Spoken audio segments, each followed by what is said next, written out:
Kick back, have a sit, turn it up, get your fix. Time to upgrade, augment, but stay real, this the naked patient. Come by, the doc is in, you'll understand why it's good to be Nick. Like a tattoo, these words stick. All net, never throwing up bricks. Let's grow together through the weather, we can make a dent. Authentic people sharing stories, hope that it clicks. No need to dress it up, this is real as it gets. Let's strip it down, it's the naked patient, yeah.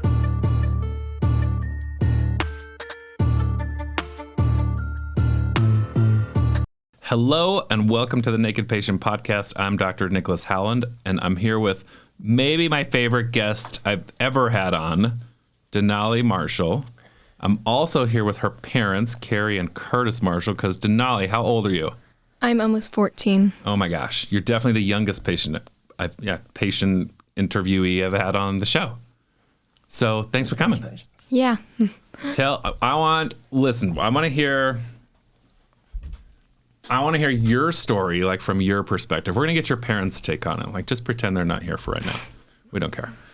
I did a surgery on you for your hand.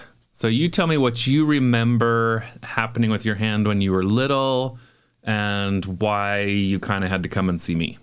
I don't remember anything from when it first started. I've just heard stories about it. Mm-hmm. But I do remember in 3rd grade, I got another surgery and it helped my hand, like, I couldn't move it at all to like a little bit of function, and then it's been a lot better since I've got my last surgery from that. So we did some surgeries to help your hand. Okay, we're going to get to there. Let's hear Mom. Carrie, let's hear your take on what happened to Denali's hand. So when Nolly was about a year old, she had croup, which is, a childhood illness that a lot of kids get. We call it the silk cough in our house because at nighttime they just have that really, really deep throaty cough. And so not anything that we hadn't dealt with, but she started to have complications breathing. So we took her into the ER, and while she was there, it got a lot worse. And so she ended up having to be life-flighted to the children's hospital in our area. And she ended up with something called tracheitis. And so while we were there, she was in the ICU, and her IV in her hand failed. And so when you push antibiotics into a line that's failed, it actually just goes into the tissue, and it chemically burnt her hand. And so we were not only fighting her for her life to breathe, but then we were also dealing with this wound that happened. And so we're really lucky that she's here. We're really lucky that we had amazing care up there. But unfortunately, this accident happened while she was there too, and it basically sloughed off all of the skin, a lot of the tissue, a lot of the muscle. And so then she just had this open wound. And so from there on, she had to have surgeries to try and fix that. So it was a skin graft from her stomach. It was, and that failed. It was a skin graft from a donor. That failed.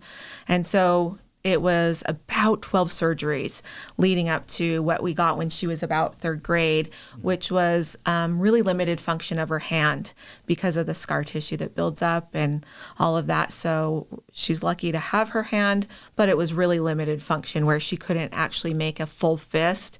And we just kind of watched her really struggle with that. She didn't know any different, but from a parent's perspective, that was really hard to see. Yeah.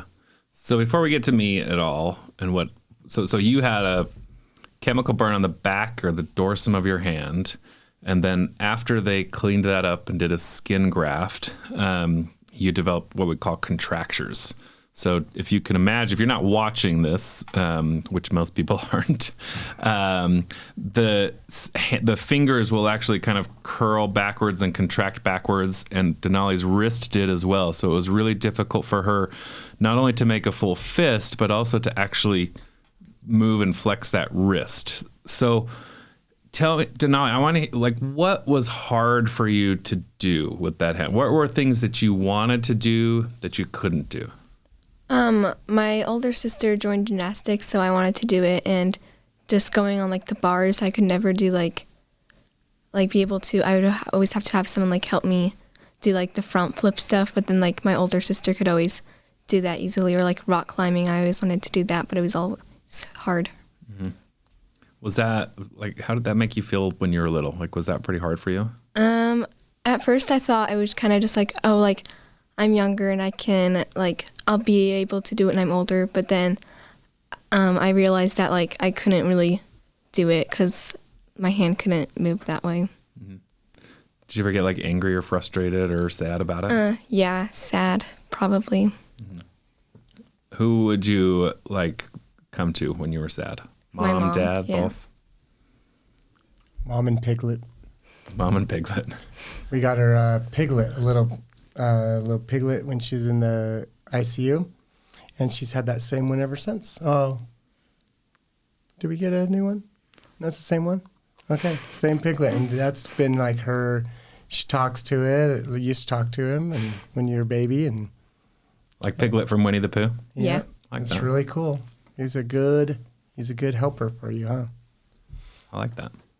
So when I saw you, you were 12, right? 11. Last year, 12. 12. Yeah. Oh yeah, I was like, Yeah. And before I saw you, I met your dad. And I'm going to let your dad tell that part of the story. He and I met. Not all of it, part of it. Dad and I met, and at some point, I want to hear, like, I don't even remember, but at some point, you were telling me about Denali and her hand, and I was like, oh, hey, I could help with that. Yeah. The hubris surgeon in me. Yeah. Well, it was actually pretty cool because I went on this event that we both went to, and I was a little like, I was like, am I gonna go or am I not? And I'm like, Carrie, there's a reason why I gotta go. I've got to go to this thing, and we realized that the reason why I was going was because of you, Nick. It really is. So when we were there, we were talking about our families and our relationship with our wives and our ex-wife and just relationships all in general. And I was explaining to you, I didn't even realize you could do this. Mm-hmm. I was even asking you, hey, do you know of a good hand doctor? Why, yes, I do.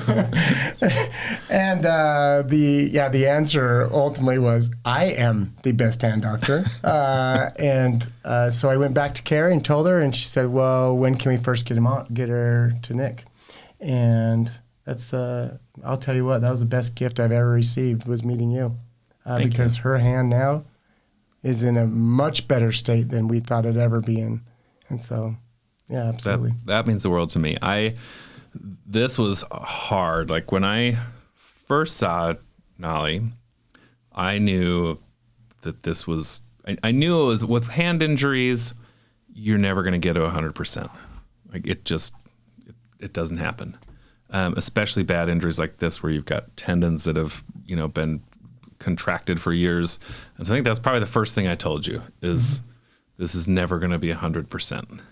And so I tried to kind of warn you, like, tell me, Denali, what was your thought process when you first met me? I don't really remember, but I was just thinking like, oh, it's probably just going to be the same. Like I'll get surgery and then do physical therapy and then just stop and then wait a few years and do it all again. That's got to be scary. Because you had, what, 12 surgeries up to that point, did you say, Mom? Yeah, 12 surgeries. And people had released this before. You'd done some therapy before, and it kind of stayed the same. And so we wanted to come at this with a little bit of a different approach. We knew that the tendons were contracting and continuing to contract, so we knew we had to put something in between the skin and the tendon so that they could hopefully not recontract. So we did 2 operations. We did one to get rid of the skin and put not a temporary, but put a fake piece of dermis over that. We call it Integra. Do you remember what the Integra is made out of? Shark and cow skin. That's right. You were quick on that one. So I told Denali she was going to be part shark and part cow, and she was going to be that was always going to be part of her. And that's what they make the fake dermis out of, is part cow and part shark. And then we did a second operation to put the skin graft back on. We thought it might even be more operations than that, but we got away with 2. And where are you at now? And well, first of all, I did the easy part of this. So my part of the operation is, doing the operation is super simple. Getting the skin off, kind of moving joints again, moving tendons again. The hard part is you and Seth Riley, who's our hand therapist. So tell me about that. Tell me about the therapy. At first it was really hard and really painful, and then it just got like easier and easier. And then I noticed like that they would give me like things to do, and I would like move on really quickly from them. So I noticed that I was like progressing a lot. And then they would just like give me harder things, and then I would like, they just get easier for me, and then they just kept doing that until I was done with therapy. Did you like Seth? Yeah. He's pretty good. Most people like him a lot more than me. People will be like, hey, you did a great job in the surgery, but man, that's Seth. He's really great. He is a good guy. He is. We enjoyed him. And his whole staff. Mom, what was therapy like for you? Because you were at a lot of those appointments. Dad was too, but... Not really. We'd done hand therapy before, but it was interesting to see Seth's different process than the hand therapy that we had been to before. And the one thing that Nolly is really good at is if you give her something to do, if she commits to it, she stays committed. And that's one thing that Seth said is, I've never seen a child or an adult stay as committed to their therapy as Nolly does. And so Seth gave her something to do, and then he would say, you need to do it every hour on the hour, and she would do it. She would set an alarm on her phone and do it. But at school we stayed home for several months so that she could just commit to this. But watching her actually do the hand therapy at first was emotional.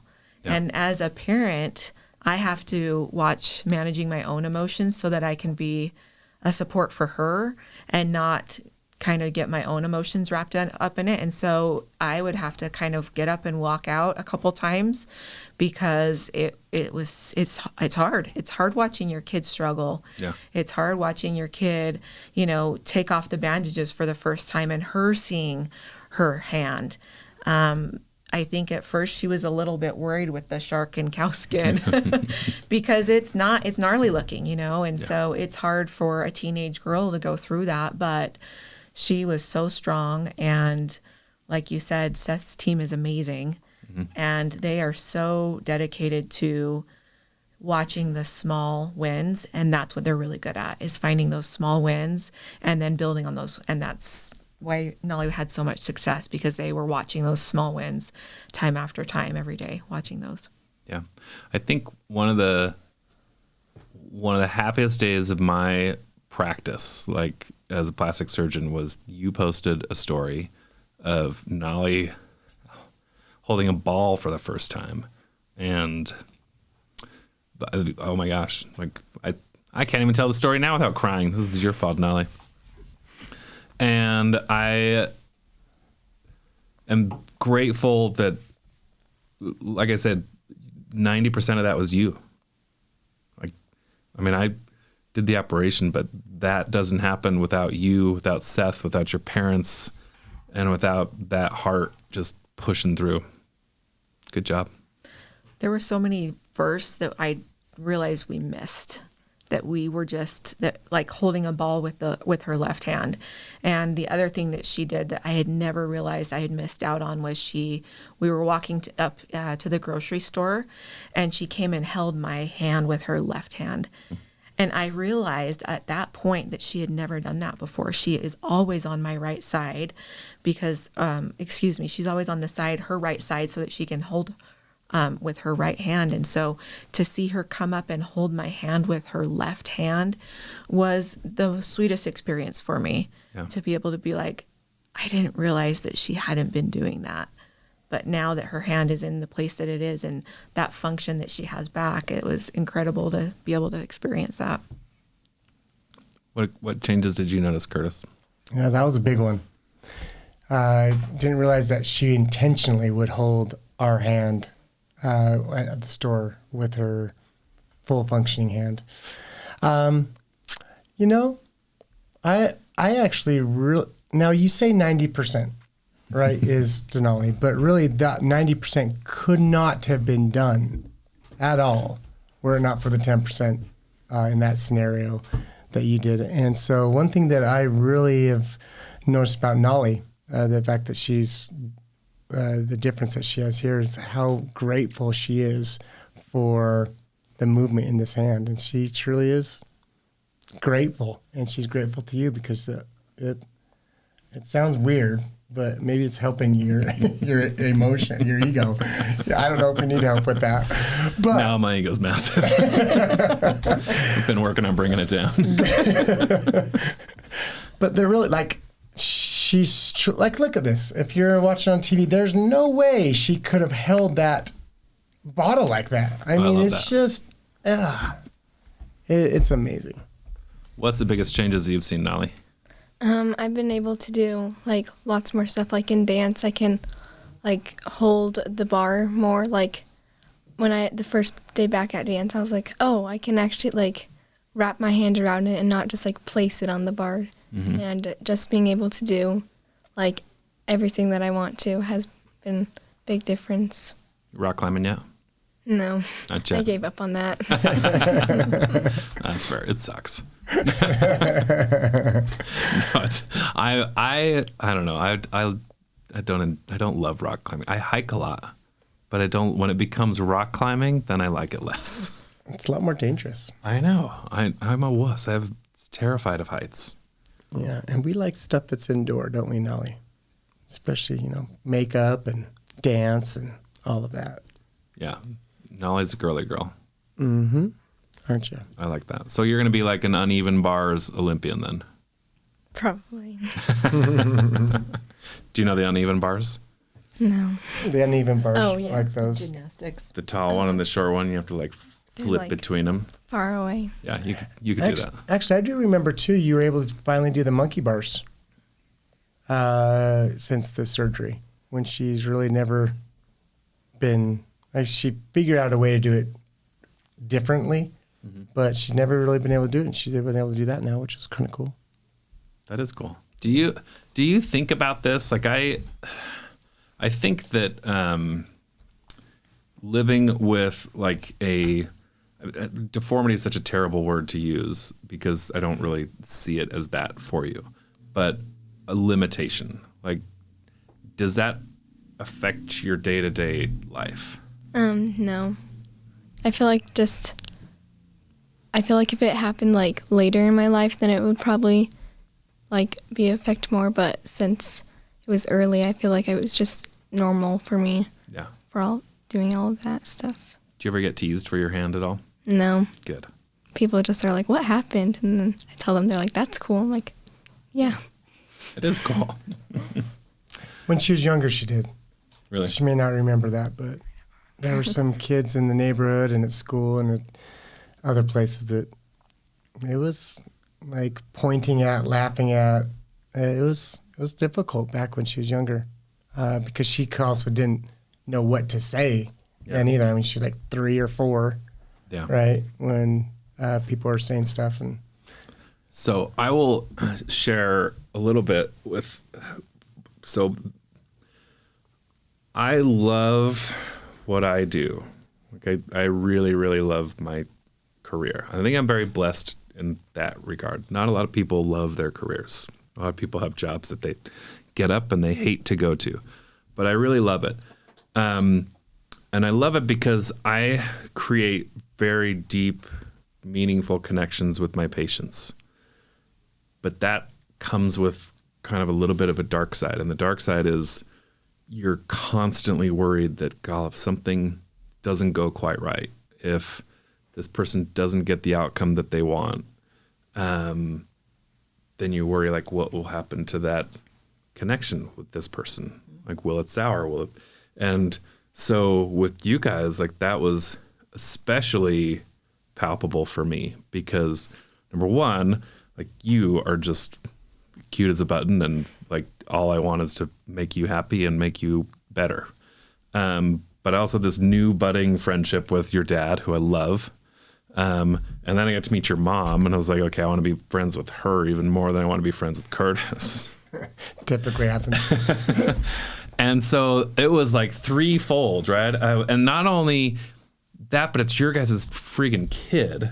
Mm-hmm. And so that adds just a whole other level of emotion to it. And so I think I was, the pressure to perform was like 10x'd every time.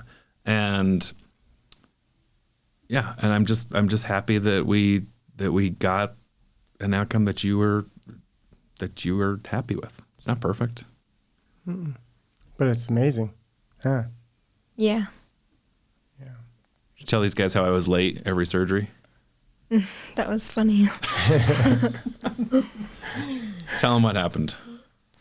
Do you remember what happened on one of the reasons why I was late? No, I was too tired. Yeah, I was early. We always went in early. One time you forgot your bag. I did forget my bag. I got halfway. So forgetting your bag sounds silly, right? But my bag has my surgical loops in it. So my like magnifying glasses so that I can actually see small tendons and vessels when I operate on a hand. So I have to have it. And I think I got almost all the way to Lone Peak Hospital. I live in Farmington and I had to go all the way back and get my bag and then come back. That was the first operation. Was that the first one? And then I think I had to buy donuts for your staff so they wouldn't be so mad at you. It's true. You did. I literally showed up like 45 minutes late. And then the second one, I went to bed on time. I was like, this will not happen. And I don't even know. I think I got it there and I was like, can't even lie to you, Curtis. I didn't forget my bag. You needed your beauty rest. That was the one that you were putting the skin on, and so you just needed to be a little bit more. It's like I just had a morning, guys. Sorry, I was late. What goes to that is like Denali, whether it's late or it's not perfect, she's always so grateful for improvement. Mm-hmm. And whether that's a little bit like what we saw with therapy, right?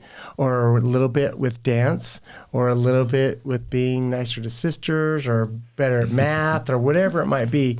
Denali, she really sees the small improvements and recognizes that. And boy, she's internally grateful to you. Like her hand, I think we might even be able to do another surgery if you want in the future. But that's up to her, Yep. right? Yeah, I think there's always, especially as Denali grows, we've talked about this, but there will be potential for her contracture might worsen a little bit, and as she gets to full skeletal age, we might want to kind of re-release some of that and give her a little more motion, but not till you're ready. Yep. That's a cool lesson, though, that your dad just pointed out, that you can see little improvements and celebrate those little improvements. That was the cool thing with therapy is, with therapy and a hand thing, they're making her splints all the time. And Seth is one of the top splint makers ever. Oh, yeah. He's really good at it. But he said it was really fun because of how Nolly was wearing her splints and dedicated to it. He's like, she's breaking her splints all the time because of the small little things. You're supposed to move this rubber band down one notch on this gnarly splint called the dinosaur. Mm-hmm. And she got to it and she's like, and I've got to the end. And he goes, nobody gets to the end. But he said, but that's the fun part about this small progress is he said, it's really cool that she can see the small progress made.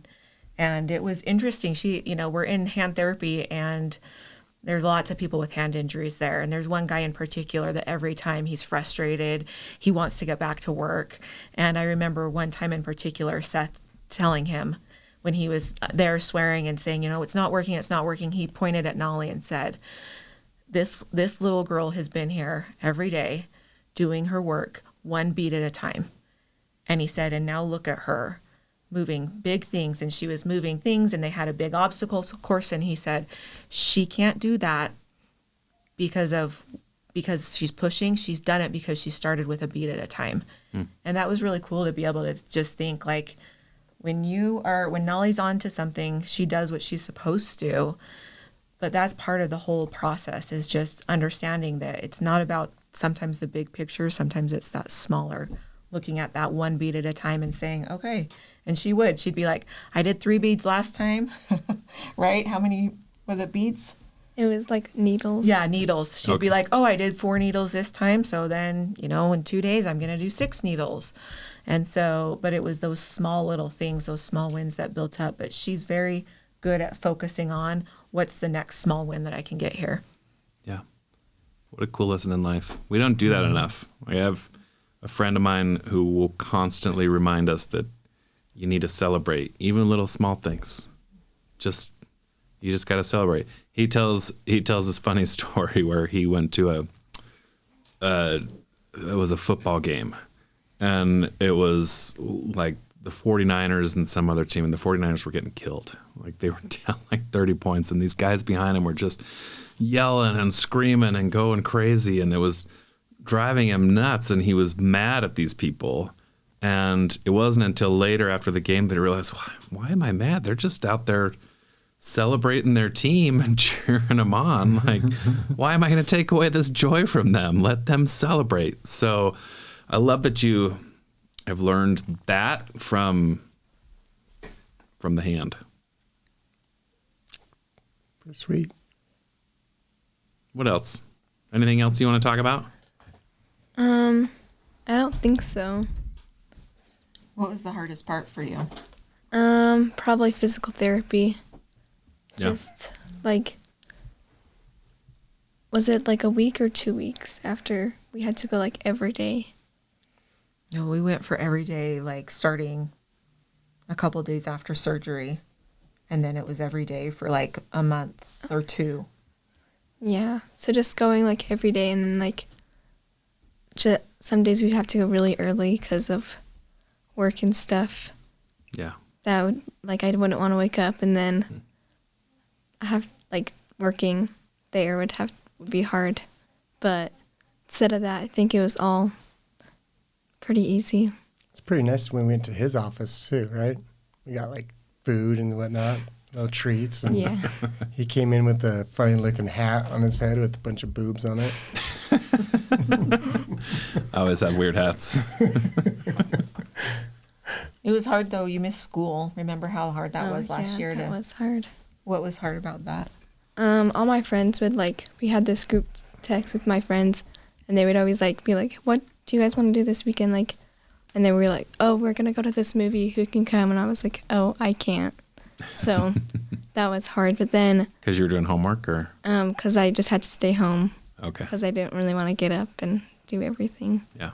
We had to be pretty careful for infection-wise. Yeah, infection-wise, I was kind of a little bit hard on her as far as making sure she wasn't going anywhere. So she had a list of priorities. So priority number 1 was dance.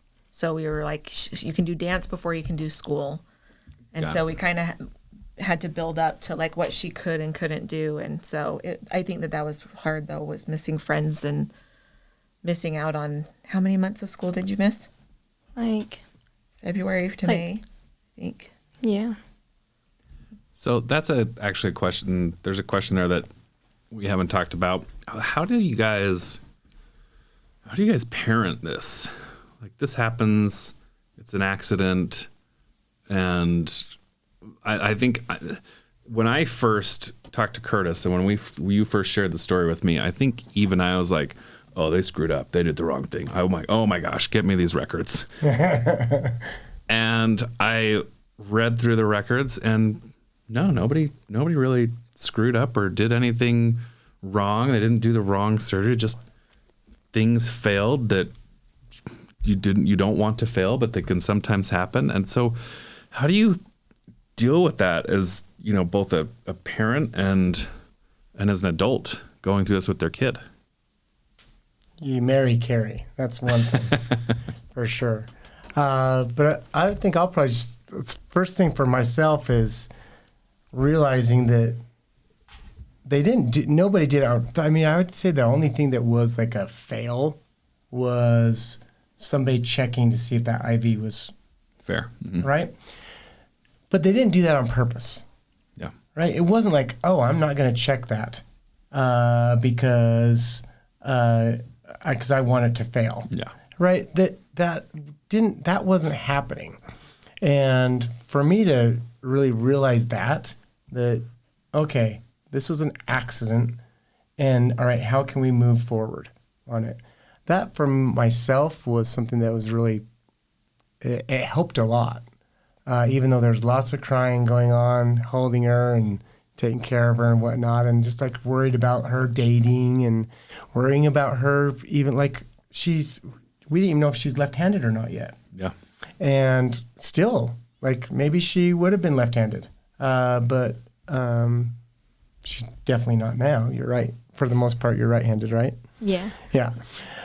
Because that's the only hand she could use is her right hand. And so, but that would probably be the biggest thing for me is overcoming all this is just saying, okay, well, how can we fix this, not dwell on how dare you not check that IV. Yeah. Right. So that's for myself. Well, what about you, Bear? I think Curtis and I both went through some sadness, rage, resentment, really wanting to blame for a little bit. And then we both very much intentionally decided that we could have that type of energy, which doesn't feel good for either of us, and let that be a catalyst to how we approach people, or we could replace it with love and gratitude and hope and approach everyone with that type of attitude. And that really, I mean, we had an experience where we had to get a couple of lawyers and things involved with the process. And when we finished up, the opposing side said, "Can we talk to Carrie and Curtis before they leave?" And, you know, our lawyer was like, "Oh no, what's going to go on here?" And we were like, "Yeah, sure." And they came and said, "We've never dealt with people that were so kind and gracious through such a trying process." Mm-hmm. And I think that's how we decided to approach everything, was with hope and gratitude and love for everyone involved in the process. And so when a doctor would say, "I can't do anything else," it was a little bit of disappointment, but a lot of gratitude for a doctor to step up for a child surgery, but also allowing us all to have our own emotional experiences, I think is big. Sure. All three of us, and even, you know, we have other kids. And so, you know, our oldest, Nolly's our second, she's our middle, but, you know, our oldest has had to go through this with us as a family, and it's impacted her as well. And so, but allowing all of us to have that experience how we're supposed to and hold space for that, meaning that not judging it, not trying to change it for anybody, having Nolly have those hard days where she just wants to be at school. I mean, she was just desperate to get back to school. And, you know, that's hard. It's hard to not be with your friends. It's hard to be home and with me all day. And then just knowing that the one thing that you have to do is surgery or therapy. But the other thing that I noticed is that struggles make people the people that they are. And that's what I've seen with Nolly. Yeah. Is that this struggle has created such a phenomenal human being that I'm grateful that I get to be her mom and get to be on this journey with her. But to watch how she handles struggles is an example and an inspiration to me. Yeah. Do you feel, how did your sisters handle it, Nolly? I'm not really sure. Like, she just brought it up and I was like, oh, right, they had to go through that too. Yeah, I'm not really sure how they handled it. Ocean was really emotional about it. Like during the surgery when you were doing it, Ocean's our oldest. Yeah. She was texting me, and I mean, they don't text about like, how's Nolly doing today? But she was texting me, and I was they're teenagers. like, yeah, they're teenagers, right? So I was like, oh, that's interesting. So then we got home, and I said, surgery went well. Nolly's upstairs asleep, and she just started crying. She's like, I've been worried all day, and that hit me that, oh yeah, she's been here for the whole thing.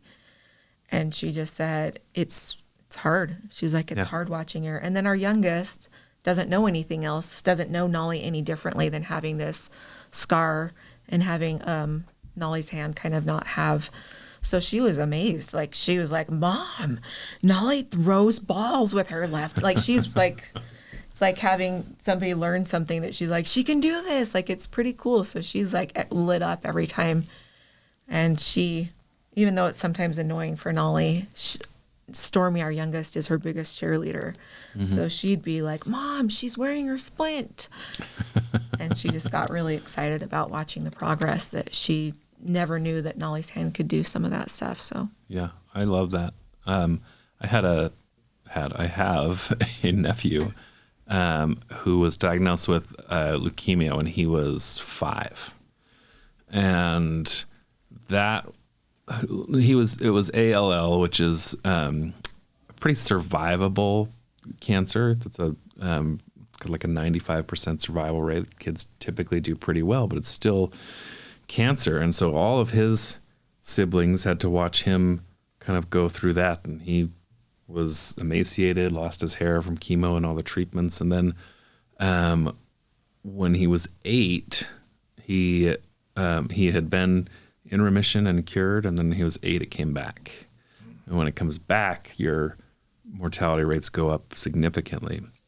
And he had a little brother, my other nephew, who gave him a bone marrow transplant. Oh, wow.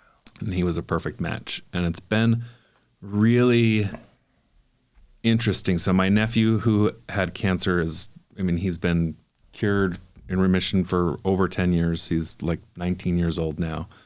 And it's been really cool to see how that's kind of affected and changed him, just having that struggle early on, and what it's created. It's unique, and yeah, I'm proud of you.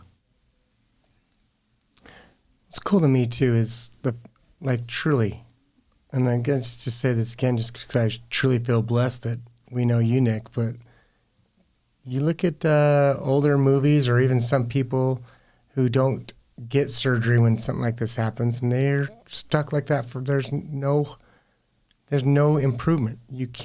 She would not have been able to improve if she didn't have somebody who truly knew how to do this stuff. And I mean, we're just internally grateful for you.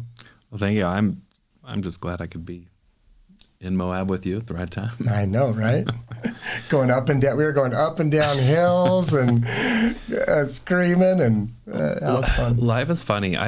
That trip was a turning point for me in my life, and honestly, looking back at it, part of it was meeting you and Jerem in that Jeep. Mm-hmm. I saw Jerem Dastrup, our friend, this last weekend, and he was like, dude, how have you been? What's new? And I'm like, well, when did you last see me? He's like, I think the last time I saw you was in a Jeep in Moab and you were engaged. It's like, oh boy. Oh, lots have changed. Buckle up, Jerem. A lot has happened. But I fully believe that my life this last year for me has been a very difficult year, but I've seen more change and growth in my life in that difficult year than any other year I've had. And I fully believe that that's because of the people that I've surrounded myself with, which is 1,000% includes you guys. So the feeling's mutual. And especially Denali, you're a light in my life. Anytime you come into the office, my staff loves to see it, and it makes my day. Listen, not all of my patients make my day like you do. Sometimes they're hard, but that's okay. I love them all. Well, you have the best staff, that's for sure. Oh my gosh. They are incredible. I cannot do what I do without them.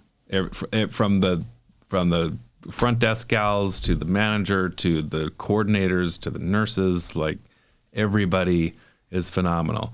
And everybody at Lone Peak Hospital, where you had your surgery done, Phenomenal. Love them. That was another really cool experience, was not only hearing how much they love you there, but to then go back the second time. It was cool to see nurses that weren't Nolly's primary nurse for the surgery come and check in on Nolly and come in and see us while we were waiting and say, like, we're so glad Nolly's back. That means that, you know, things are going well. And so that was really cool. We love Lone Peak Hospital. It was really great experience, really sweet experiences to work with the nurses there for that even small short of time. Yeah, I think there was one nurse that day in PACU for the second surgery who had not seen Nolly before and didn't know the story. And she said, what did she say? She said something like, oh no, I'm so sorry you had to come back. Did it not work? And I was across the room and I heard it. I'm like, no, ma'am, no, this was planned. Do not put that in her head. Oh, and then we set her straight. Yeah.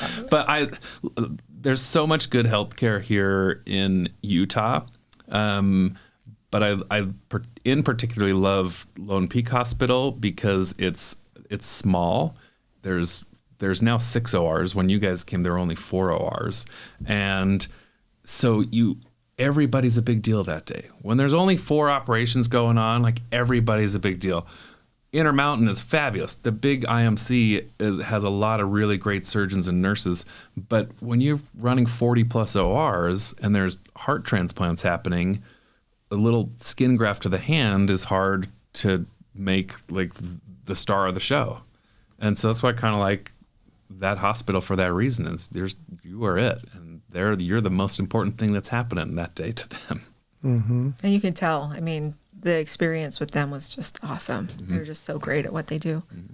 And I will say this: Brian Cox, who's the CEO, if you don't use this as like an advertisement for your hospital, you're really missing out. Vote for Brian. Brian Lyons, not Brian Cox. Nobody knows who Brian Cox is. That's funny. All right, Nolly, Cool. Are you bored yet of podcasting? No.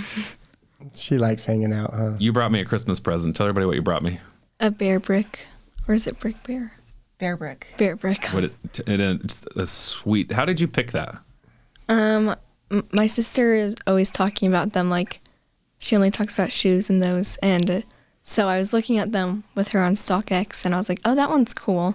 And we were looking for a present for you. And I was like, that's perfect. It's going to level up the art in my office like 100-fold.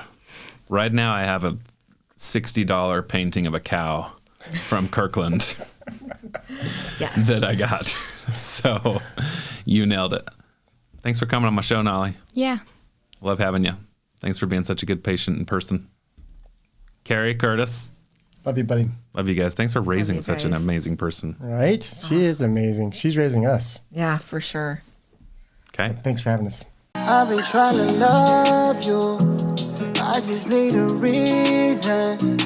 I could be committed for sure if you made it more even. I've been trying to trust you. I need your assistance. I could be committed for sure. Just make it more even. Hey mister, wanna see a magic trick? I've got a quarter, can you guess which end it's in? Yep, you guessed it. That's it. Sorry for my scars. I know they're thick. It's from the surgeries when I was a kid. It didn't happen at birth. There wasn't anything I did. I got croup one night. That turned into a lifeline. Throat swelled up. Must have felt so tight. I can't remember, like I said, I was a kid. I guess the IV burned me the way they put it in. A simple mistake changed the way I live. I wonder if God knows what they did. I've been trying to love you. I just need a reason. I could be committed for sure if you made it more even. I've been trying to trust you. I need your assistance. I could be committed for sure. Just make it more even. Give me that hand, girl. Let me take a look. I can't believe the courage it took for you to come out even stronger than you already were. To know that through all these trials there was a lesson to learn. You'll be a blessing to so many when you help with their burn. And maybe they can borrow a piglet to give him some courage. I know it's tough, you're feeling beat up, so put your hand in my hand, I bet you feel love. I got some scars just like you. It really hurt when the nails went through, but guess what?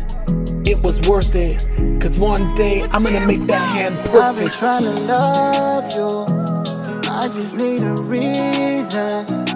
I could be committed for sure, if you made it more even. I've been trying to trust you, I need your assistance. I could be committed for sure, just make it more even.